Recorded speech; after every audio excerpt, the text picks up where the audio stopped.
네, 월요일 아침 데일리 브리핑에서는 저희 워싱턴 한면작 특파원 연결해서 이야기를 들어봅니다. 안녕하십니까? 네, 안녕하십니까. 워싱턴입니다. 네, 바이든 인프라 플랜이 오늘부터 연방 상원에서 판가름이 날 것이다. 이런 예상이 나오고 있는데요. 이렇게 되면 어떤 절차를 밟게 되는 겁니까? 네, 오늘은 그야말로 이제 동의안을 내쓰는 것이니까 오늘 표결이 있는 것은 아니고요. 네. 오늘 21일 수요일에 중요한 표결이 적어도 두 번은 실시가 될 것으로 보입니다. 네. 말씀하신 대로 바이든 대통령이 차기 부양책으로 내건 인프라 방안은 둘로 나뉘어져 있습니다. 네네. 하나는 사회 기반 시설, 이런 것을 주로 개선하는 법안은 초당적인 타협안으로 추진하겠다는 합의까지 지금 되어 있는 상태이기 때문에 네. 이 8년간 1조 2천억 달러를 지출하는 것으로 되어 있습니다만은 실제로는 6천억 달러 정도만 새로 투입하는 것이고요. 네. 나머지 6천억 달러는 기존의 교통 법안으로 대체하는 것이기 때문에 6천억 달러, 정확하게는 5,790억 달러입니다만은 요것을 이제 초당적인 타협안, 초당적인 합의안으로 처리하기 위해서 21일 날 연방 상원 본회의에서 표결에 붙여지는데요. 이때는 말 그대로 60표 장벽, 상원의 60표 장벽을 넘어야 합니다. 그것을 지금 넘을 수 있을지를 테스트하기 위해서라도 척 슈머 민주당 상원 대표가 21일 시한을 데드라인을 설정을 하면서 표결로 공화당 11명이 지금 동참을 하고 있는 것이거든요. 공화당 11명이 실제로 찬성표를 던질지, 그 다음에 민주당 50명 전원이 찬성을 해서 60표 장벽인 61표의 지지표가 나올지, 이것을 표로서 확인을 하겠다는 그런 중요한 표결이 21일 날 실시된다는 것입니다. 여기서 이제 60표 장벽, 60명을 넘게 되면은 당연히 사회 인프라, 아주 손쉽게 얘기하면은 도로나 교량, 철도, 이런 것을 개선하는데 신규 6천억 달러 또 기존 6천억 달러에서 8년간 1조 2천억 달러를 투입하는 사회 인프라 일자리 네. 방안은 초당안으로 추진이 되고 성사될 가능성이 높아지는 것입니다. 또 하나는 이제 동시에 그렇게 하다 보니까 이게 2조 2,500억 달러를 처음에 제시를 했었거든요. 상당히 많이 깎였기 때문에 여기서 제외된 것과 또 민주당만의 아젠다들이 많이 있습니다. 공화당은 동참할래야 동참할 수 없는 그런 방안을 또 따로 모아서 인적 인프라 미국 가족 방안이라는 그런 명칭으로 별도로 지금 내걸었는데요. 요거에 대해서는 이제 지난번 미국 구조개혁 법안을 했을 때처럼 예산 조정법에 적용을 해서 민주당만의 힘으로 독자가결을 하려 지금 별도로 추진하는 것입니다. 네. 그러다 보면은 이제 지금 민주당이 상하원 다수당을 차지하고 있지만 아시는 대로 50대 52이기 때문에 민주당 상원의 50명 전원이 결집을 해야만 카말라 해리스 부통령이 캐스팅 보트로 가결할 수 있는 것입니다. 또한 하원도 민주당이 220대 211이거든요. 4석이 공석이기 때문에 과반 218표가 아니라 216표를 하더라도 5명만 이탈해도 안 됩니다. 상원은 1명도 이탈하면 안 되는 것이고요. 네. 이렇게 면도날 차이의 다수당이기 때문에 하나로 결집해서 이에 필요한 예산 결의안을 수요일 날 처리하게 되는데 민주당이 이제 우선 예산 결의안을 처리해야만 예산 조정법에 따른 3조 5천억 달러, 실질적으로는 2조 9천억 달러 정도의 이 두 번째 인프라 방안, 인적 방안을 실행할 수 있는 그런 토대를 마련할 수 있기 때문에 네. 이번 21일 표결에서 사회 인프라 초당안은 60표를 넘느냐, 또 예산 결의안은 3조 5천억 달러짜리 예산 결의안은 민주당 전원이 찬성해서 이제 가결할 수 있느냐, 과반이면 됩니다. 이거는 이것이 이제 결정되는 것이기 때문에 상당히 분수령을 지금 맡고 있다고 해서 과언은 아닌 것 같습니다. 네. 이 사회 인프라 플랜에서는 초당적인 타협안으로 현재 추진이 되고 있는데요. IRS 예산을 증액하지 않고 세금을 좀 더 걷어들이는 방안이 막판에 철회됐다고 합니다. 그렇게 되면은 네. 전체 계획에 좀 차질이 빚어지는 게 아닐까요? 네, 아무래도 뭐 지연될 가능성도 벌써 나오곤 있지만은 전체 이 초당파 초당적인 타협파 상원의원들은 전체가 차질을 빚지는 않을 것이다라고 강조를 하고 있습니다. 예. 이미 이것이 오래전부터 지금 말씀하신 그 문제가 됐던 내용은 IRS에 400억 달러 예산을 증액시키면 이제 사람도 많이 뽑을 수 있지 않습니까? 네. 그러면은 이제 어찌 보면 조세 회피, 탈루 이것을 주로 이제 뒤지고 다녀서 이런 것 세금 회피한 세금을 400억 달러를 들여서 10년간 1000억 달러를 더 걷어들이겠다.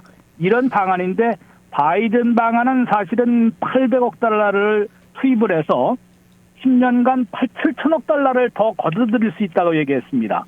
그런데 이것을 깎아서 타협을 한 것인데 네. 400억 달러에서 1000억 달러를 한다면 600억 달러 순수 걷어들인 건데 그거 해갖고 되겠느냐. 그다음에 민주당은 민주당대로 불만이고요. 공화당은 그렇게 되면은 돈을 더 걷어들이는 건 일반인들로부터 더 걷어들이겠습니까?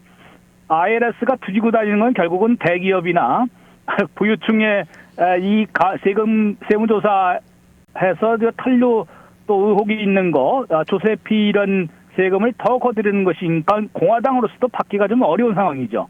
네. 양쪽에서 지금 그렇게 썩 좋은 방안은 아니라는 판단 때문에 이번 주말 사이에 이것이 철회된 것으로 보도가 되고 있습니다.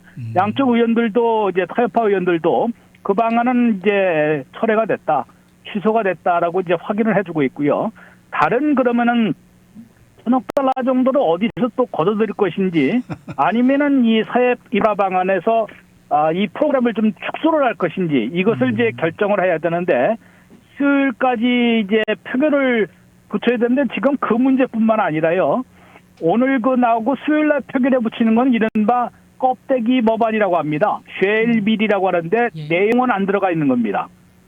그러니까 내용이 아직 확정이 안 됐기 때문에 껍데기 뼈대 법안만 이제 우선은 표결에 붙여서 하고 난 다음에 이제 대체할 수 있는 것이거든요. 세부안이 결정이 되면은 거기다 집어넣으면 되는 것인데 이러다 보니까 지금 상원의원 100명, 특히 22명의 초당파 의원들을 제외하고는 어떤 내용인지 어떤 내용에 합의했는지 잘 알지도 못했는데 어떻게 표결을 하라고 그러느냐. 그러면서 이제 불만을 터뜨리고 있는데 그래도 일단은 표심을 보여줘라. 전체 규모나 뭐뭐 한다는 거는 대략 다 나와 있으니까 세부안을 나중에 결정하더라도 우선은 이제 표결을 찬성표를 좀 던져달라고 하는 것이니까 22명 이제 정확하게는 공화당 상원의원 이제 50명 가운데 11명과 민주당 상원의 50명이 전체로 다 예상대로 한다라면은 60표를 넘어서 사회 인프라 방안은 그대로 확정이 될 가능성이 아직은 있는 것으로 보입니다. 네. 이 민주당이 독자 가결하려고 하고 있는 이 3조 5천억 달러의 규모의 인프라, 가족 플랜도 말입니다. 이번 주에 성패가 갈릴 것으로 보인다. 이런 이제 소식이 들어오던데 이게 어떤 상황입니까? 네, 아무래도 이제 워낙 규모가 큰데 이제 공화당이 동참이 없는데도 민주당도 속사정이 좀 복잡하지 않습니까? 네. 진보파들이 있고 중도파들이 있고 그래서 이것을 이제 대략적인 합의는 좀 된 모양입니다. 그래서 진보파들은 이 민주당만의 독자 내 중도파들이 지지를 표시를 해야만 한 명이라도 이탈하면 안 되기 때문에 그렇죠. 예산 결의안에 먼저 지지표를 찬성표를 던져달라. 그러면은 이제 우리도 사회 인프라 타협안에 찬성표를 던지겠다라고 얘기를 하고 있는 것이고요. 네. 또 그렇게 못 믿느냐? 그러면서 얘기하는데 조맨신 상원의원을 비롯한 중도파들이 한 가지 조금 입장을 분명히 하고 있습니다. 진전시키는 이번에는 예산 결의안의 예산 조정법에 따른 이 인적 인프라 방안 본안을 지금 다루는 건 아니거든요. 그것을 만들기 위한 예산 결의안을 하는 것이니까 그거에는 분명히 찬성을 하겠다라고 얘기를 하고 있습니다. 네. 그래서 수요일 날 표결해서 일단은 예산 결의안은 통과가 될 가능성이 아직은 높은 것으로 보이는데요. 민주당 하원의원들이 아마 대부분 찬성을 해서 결의안이 이제 마련되면은 거기에 뭐는 되고 뭐는 안 된다는 거를 이제 조금 명시를 하면서 또 상원의 예산 조정 법안 그를 판정해주는 분이 있지 않습니까? 네, 입법고문이라는 분이 이것은 안 되고 저것은 된다는 또 판정을 받아야 되고요. 모든 법안에서 이제 문제가 되는 게 how to pay for it. 그 재원을 어떻게 마련할 것이냐가 가장 지금 관심사입니다. 이러다 보니까 그 재원 마련 지금 사회 인프라는 세금 인상 없이 그대로 추진을 하겠다는 것이기 때문에 그 재원 마련 방안이 먼저 확정이 되고 있고요.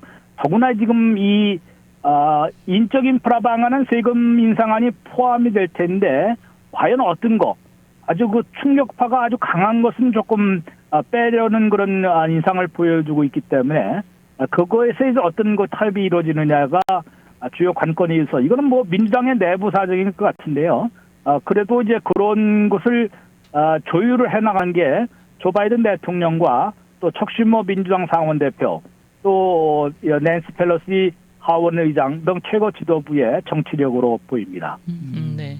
자, 총 규모를 대폭 늘린 인적 인프라 가족 플랜에는 과연 어떤 조치들이 담겨지게 될지 초미의 관심사이거든요. 어떤 예상들이 나오고 있습니까? 네, 지금 새로 들어가는 게 지금 메디케어 커버 확대안이 이제 두 가지가 거론되다가 하나가 채택이 된 것으로 이제 이미 보도가 됐었고요. 네. 그래서 치아 또 시력 청력 커버하는데 3,500억 달러가 그 10년간 든다고 합니다. 이것은 이제 연령을 65세에서 60세를 내리는 것은 2,000억 달러 드는데 그것을 제외하는 대신에 이 메디케어에서 앞으로 치아, 그러니까 치과, 뭐 안과, 청력까지 커버해 주는 것으로 아마 포함이 될 게 거의 확실해지고 있습니다. 문제는 이제 또 4차 또는 5차까지의 현금 지원이 포함될 것이냐 그러는데 벌써부터 이제 지금 아직까지는 여기에 포함이 된다는 얘기가 없거든요. 예. 이거는 아마 되더라도 마지막까지 될 텐데 오늘 벌써 나오는 게 센서스 연방인구조사국의 설문조사 6월 중순에 했는데 미국민 서민들의 대부분이 아직도 큰 어려움을 겪고 있다. 그런 것을 슬쩍 언론에 많이 이제 나오기 시작하는 것을 볼 때는 막판에 직접 지원금, 캐시 현금 지원금이 포함될 여지는 아직도 남아있는 것으로 보이는데요. 이 결과에서 보면은 센서스에서 조사를 한 것이니까 상당히 신빙성이 있는데 성인의 28%인 6,600만 명이 매달 뭐 비용을 납부하는데 어려움을 겪고 있다고 답하고 있다고 합니다. 상당한 많은 숫자이고요. 네. 세입자 16%인 600만 가구 1,150만 명이 렌트비를 밀리고 있습니다. 실직자도 아직도 많아서 일자리가 팬데믹 직전보다 700만 개가 지금 아직은 적은 숫자거든요. 그다음에 1,400만 명 가까이 실업수당을 받고 있는 이런 상황인데 어떻게 경기 회복 그 숫자만 갖고 서민들의 고통을 그대로 외면하겠느냐.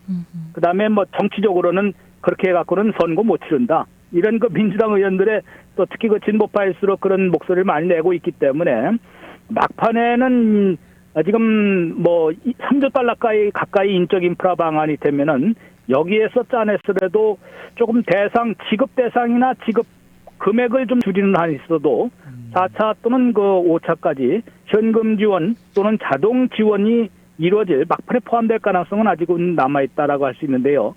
과연 누가 총대를 매느냐가 또 다른 것 같습니다. 지금 지도부가 아직도 이제 시인도 부인도 하지 않고 있거든요. 네. 그냥 열려 있다고만 얘기하고 있지 적극적으로 나서지도 못하고 또 그렇다고 딱 잘라서 안 된다라고 얘기도 못하고 있는 그런 상황이기 때문에 이 현금 지원이 막판에 포함되느냐 이것이 가장 큰 관건인 것으로 관측이 되고 있습니다. 네. 오늘 말씀 잘 들었습니다. 네, 고맙습니다. 네, 지금까지 워싱턴 한면택 특파원이었습니다.